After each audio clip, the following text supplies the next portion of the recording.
Élections législatives 2024. Élections législatives 2024. Sur la radio des Français dans le monde.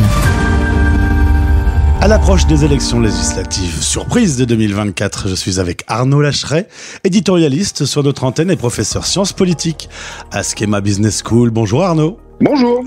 On va faire le tour des grands sujets concernant ces prochaines élections. Première question, en se basant sur les précédentes élections, quelles sont les grandes tendances politiques des Français qui vivent à l'étranger ?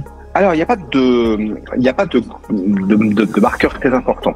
On remarque au niveau global que c'est de manière très traditionnelle le parti centriste au pouvoir, donc la liste de Valérie Hayé, qui arrive devant le centre-gauche, autrement dit, pas de très très grande surprise.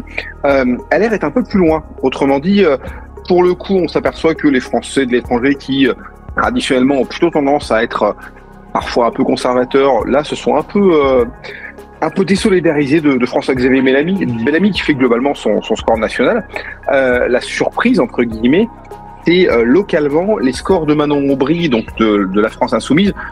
En fait, c'est pas si surprenant que ça, puisque globalement, ayant mis l'accent sur la Palestine, Gaza, etc., Manon Aubry fait des scores relativement importants dans les pays d'Afrique du Nord, dans les pays du Golfe. Elle arrive en tête à Dubaï, par exemple. On peut imaginer que la communauté expatriée, peut-être d'origine nord-africaine, a eu tendance à exprimer une solidarité avec la question palestinienne en votant Manon Aubry dans certains... je vois qu'à Tunis, elle est en tête. Je vois qu'à Dubaï, dans les Émirats Arabes Unis, elle est en tête aussi. Ça peut expliquer cela. Mais globalement, on voit une vraie inversion par rapport à la tendance nationale métropolitaine, puisque Jordan Bardella est assez bas.